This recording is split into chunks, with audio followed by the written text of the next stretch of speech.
The storm was a living entity, a monstrous roar that swallowed the world beyond Old Pine Station.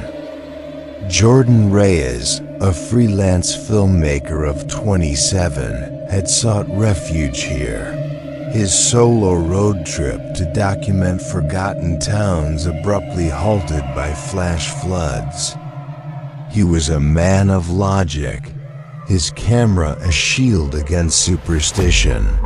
But the relentless October rain in southern Mississippi, around 8:30 p.m., felt less like weather and more like a prelude. The half-abandoned gas station, a skeletal relic on a highway infamous for disappearances, hummed with a sputtering generator, its dim lights barely pushing back the encroaching darkness. Inside, the air was thick with damp earth and stale coffee. A small group of stranded travelers huddled around a pot-bellied stove. An elderly attendant, his face a roadmap of wrinkles, moved slowly, his eyes holding the weary wisdom of someone who had seen too many storms. Jordan, ever the documentarian, pulled out his camera, intending to capture the scene, a mundane truth in the face of nature's fury. The attendant, noticing Jordan's lens, offered a crooked smile. "Stuck, are we, son?" He rasped. "This road. She don't like to give up her secrets easy, especially when the rain calls." Jordan, curious and bold, asked if there were any local legends, a habit of his, digging too deep into local lore, seeking stories for his small YouTube channel.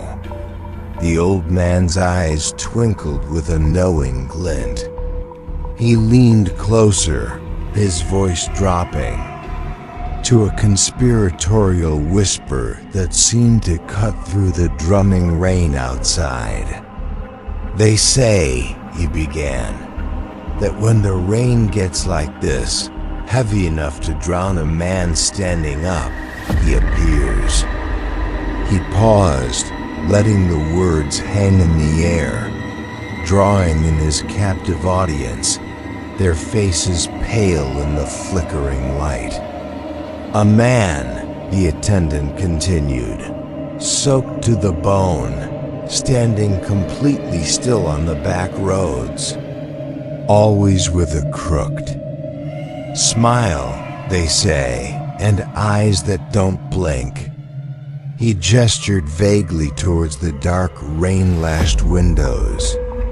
"Anyone who stops to help him, tries to pick him up, they never make it home. Just vanish, like the road swallowed them whole, leaving no trace." A nervous chuckle rippled through this small group of travelers. Jordan, ever the skeptic, offered a sarcastic remark about local ghost stories. "And what about those who don't?" "Stop?" he asked, a hint of amusement in his voice, his camera still recording, capturing every nuance of the old man's storytelling. Convinced it was just a performance, the attendant's smile faded, replaced by a grim, unsettling expression. "Those who don't?" he repeated, his voice barely a whisper now, yet it carried an unnerving weight. "He follows them. The rain follows them.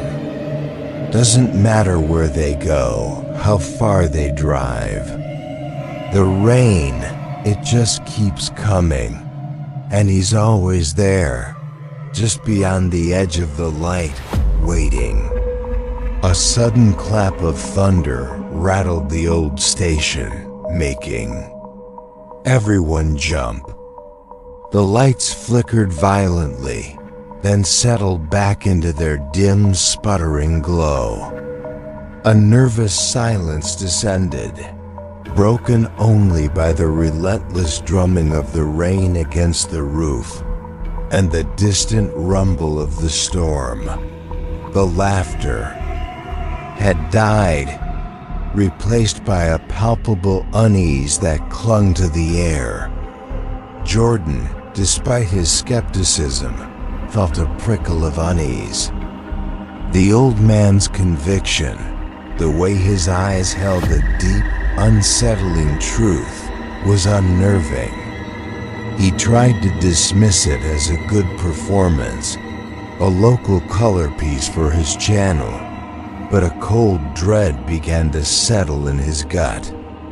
The storm outside, once just an inconvenience, now felt like a living entity, a prelude to something far more sinister, something that had already begun.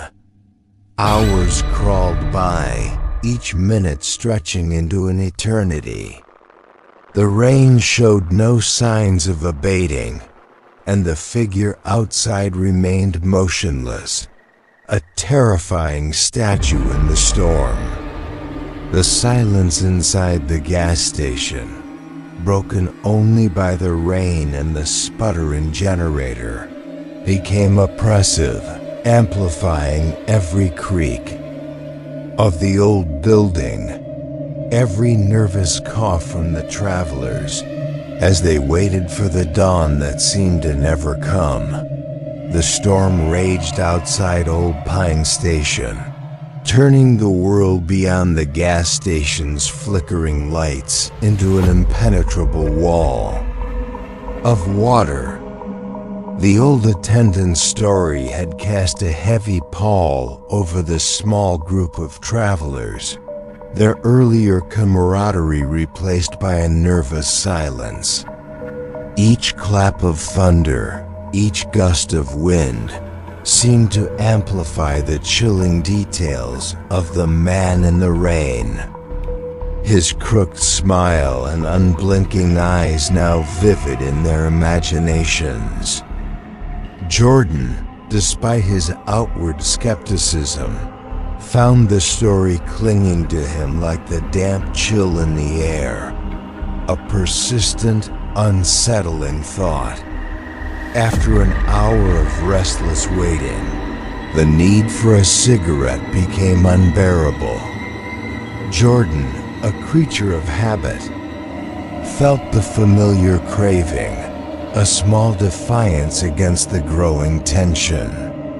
He announced his intention to step outside for a smoke, a few nervous glances following him. "Don't go too far, son," the attendant rasped, his voice low, a hint of genuine concern in his eyes, a warning that echoed in the storm. Jordan offered a sarcastic grin, pushing open the heavy glass door. The roar of the rain was immediate, a deafening deluge that swallowed all other sound. The wind whipped at his clothes, and the cold, wet air bit at his exposed skin. He stepped under the meager overhang of the gas station, pulling out a cigarette, the flickering neon sign casting a sickly green glow on the drenched asphalt. A fragile beacon in the overwhelming darkness. He lit the cigarette, the small flame a brief comfort against the overwhelming darkness and rain. He took a deep drag, the nicotine a brief comfort. Then he looked up, his gaze drifting towards the edge of the gas station lights, where the downpour was thickest, blurring the lines between earth and sky. And he saw it. A figure, standing completely still, just at the edge of the gas stations. Dim illumination where the rain fell in an unbroken curtain. It was a man, soaked to the bone, his clothes plastered to his impossibly thin frame. He was facing the gas station, facing Jordan, his head tilted slightly, as if listening. Jordan's heart leaped into his throat.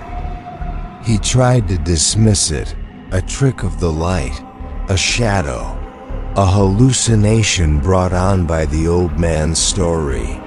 But the figure was too distinct, too unnervingly still. It wasn't moving, not even swaying in the fierce wind. It was simply there, a dark, silent sentinel in the heart of the storm. A terrifying statue against the swirling backdrop of rain. Jordan raised his camera, his hands trembling, the lens fogging slightly in the humidity. He zoomed in, trying to get a clearer look, his rational mind still fighting for control, desperate for a logical explanation. As the image sharpened, a cold dread washed over him, a terror that froze him to the spot, making his breath catch in his chest. The man had a smile, a wide, unnatural crooked smile that seemed to stretch too far across his gaunt face, a rictus of unsettling amusement. And his eyes, they were wide open, black and fathomless, reflecting the distant neon glow of the gas station. But they did not blink. Not once. They stared directly at Jordan, an unblinking, predatory gaze that seemed to pierce through the rain, through the glass, through his very soul, pinning him in place. Jordan dropped his cigarette, the glowing ember sputtering in a puddle. He stumbled backward, fumbling for the door, his mind screaming a silent warning. The figure remained motionless, its crooked smile unwavering, its unblinking eyes fixed on him. The rain seemed to intensify around it, forming a shimmering curtain that both revealed and concealed its horrifying presence, making it appear both solid and ethereal. He knew, with a chilling certainty, that the old man's story was true. This was no legend, no mere folklore. This was real, and it was waiting for him. He burst back into Old Pine Station, gasping for breath, his face ashen. The other travelers looked up, startled by his sudden panicked entrance. "He's out there," Jordan choked out, pointing a trembling finger towards the door. "The man in the rain, he's real." A nervous murmur rippled through the group, their eyes darting towards the rain-lashed windows, their skepticism replaced by a collective, palpable fear that filled the air. Jordan's revelation plunged Old Pine Station into a new depth of terror. The elderly attendant's grim nod confirmed their worst fears. He comes when the rain calls. The storm outside seemed to intensify, the wind howling like a banshee, the rain hammering against the roof with renewed fury, as if in response to Jordan's chilling pronouncement. The gas station, once a refuge, had become a cage, its flimsy walls a meager barrier against the unknown. Jordan, despite his terror, felt an urgent need to document. He raised his camera, trying to show them the footage, but the screen remained stubbornly blank. The battery, which had been full moments ago, was dead. He tried his phone, but there was no signal, no power. The gas station's sputtering generator seemed to dim, casting longer, more menacing shadows, amplifying the oppressive gloom within. The figure remained at the edge of the light, a silent, unblinking sentinel. Jordan could feel its gaze, even through the thick glass and the driving rain, a cold, predatory scrutiny that seeped into his bones. The other travelers began to huddle closer, their faces pale, their eyes wide with fear. Their earlier skepticism replaced by a chilling belief in the old man's tale, a shared nightmare unfolding before them. Hours crawled by, each minute stretching into an eternity. The rain showed no signs of abating, and the figure outside remained motionless, a terrifying statue in the storm. The silence inside the gas station, broken only by the rain and the sputtering generator, became oppressive, amplifying every creak of the old building, every nervous cough from the travelers, as their nerves frayed under the relentless pressure. The attendant, seeing their growing despair, offered a grim piece of advice. "He don't like it when you look at him too long," he whispered, his eyes fixed on the door. "Best to keep your eyes on the floor or the stove. Don't give him no reason to think you're interested." His words only intensified the terror, making the act of not looking an almost unbearable compulsion, a battle against their own primal curiosity. Jordan's mind raced, desperate for a logical explanation, a way out. But the road was washed out, cell service was dead, and the storm showed no signs of breaking. They were trapped, prisoners of the rain, and the unblinking gaze of the man who waited outside. The gas station, once a refuge, now felt like a tomb, its flimsy walls a fragile barrier against an unseen, relentless force dot as the night deepened. The atmosphere inside grew heavier, thick with unspoken fear. The air seemed to grow colder despite the roaring stove. A faint, almost imperceptible scent of damp earth and something else, something metallic and ancient, began to permeate the air. A chilling perfume that hinted at the figure outside, a scent of decay and forgotten secrets.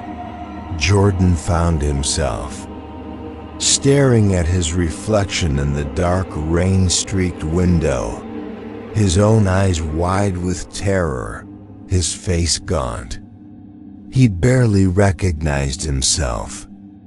The skepticism, the arrogance had been stripped away, leaving only raw, primal fear. He knew, with a chilling certainty, that the man in the rain wasn't just waiting. He was watching, learning, playing a terrifying game, a predator toying with its prey. As dawn approached, a new, more terrifying realization dawned on Jordan. The rain, which had been a relentless downpour for hours, seemed to be following him. Every time he looked away from the door, every time he tried to focus on something else, he felt the cold, wet presence of the storm. as if it had seeped into the very air inside the station. A chilling reminder that the man outside was still there, and he was not leaving. The psychological siege was complete. Jordan's rational mind, once his fortress, had crumbled, replaced by a profound visceral dread. He was no longer just a traveler caught in a storm.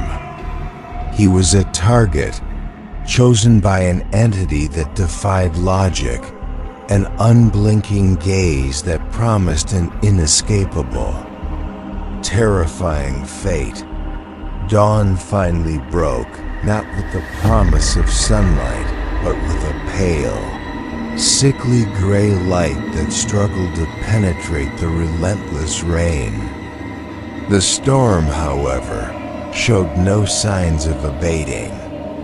It was still a torrential downpour, a solid wall of water that seemed to stretch endlessly into the horizon. And the figure, the man in the rain, was still there, standing motionless at the edge of the gas station lights, his crooked smile unwavering, his unblinking eyes fixed on the door.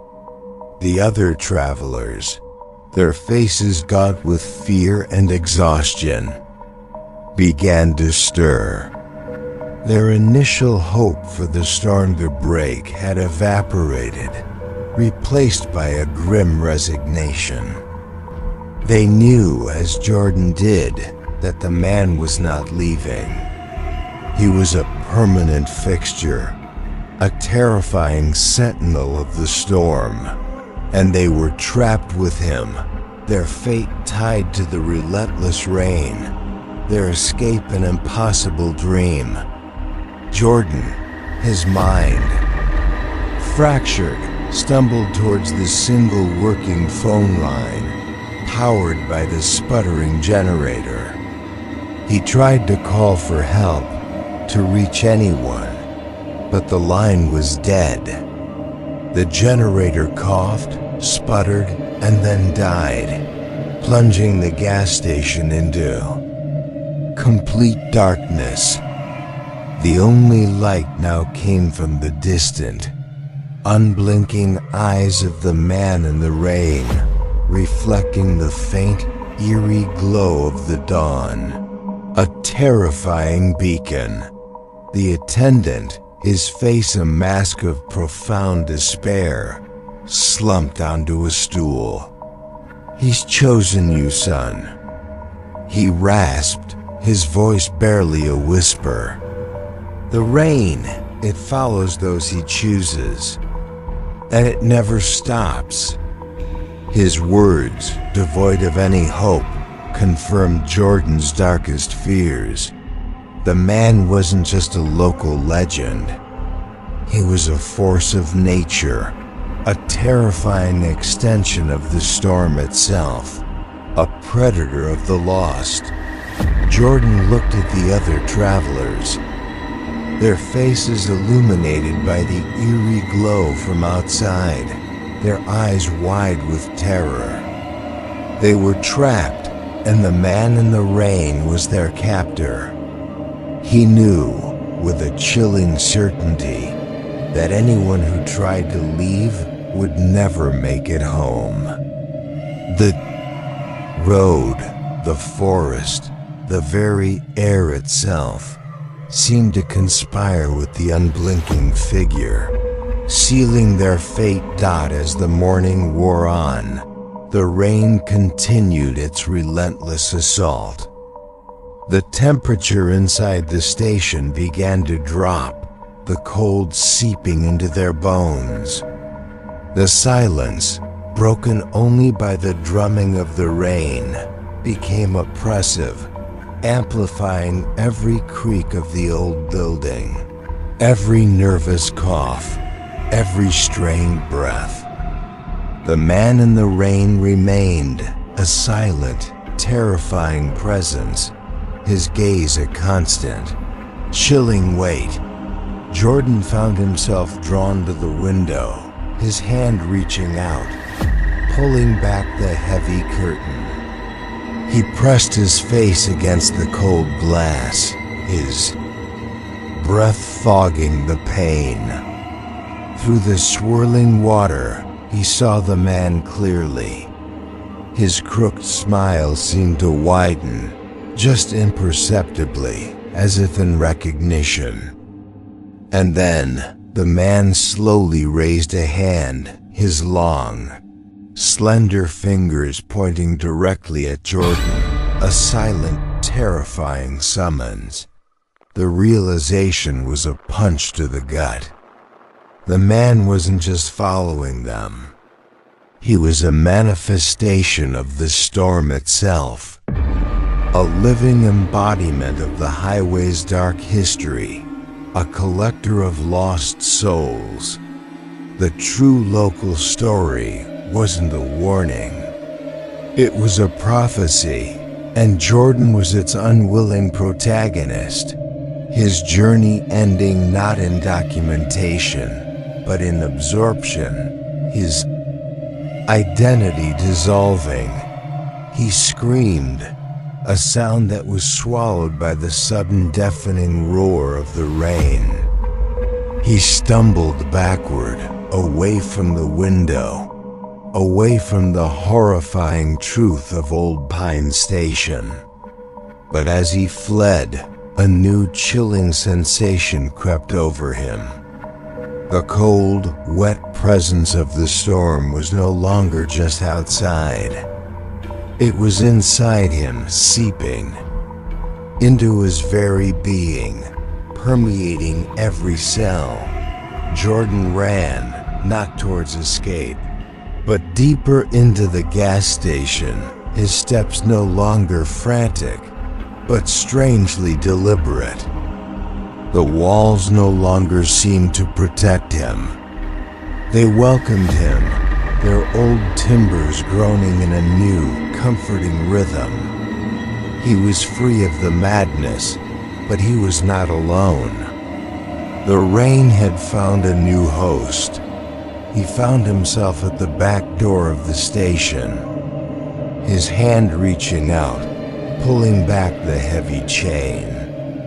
He stepped out into the deluge, the rain instantly plastering his clothes to his skin. He reached out, his hand touching the cold, wet asphalt, and felt a profound connection, a sense of belonging he had never known. The hum inside his skull resonated with the storm's ancient pulse. He was no longer Jordan Reyes, the curious filmmaker. He was a part of the rain now, another set of eyes, another pair of ears, another unblinking gaze in the endless, following storm, waiting for the next lost soul to wander onto the highway.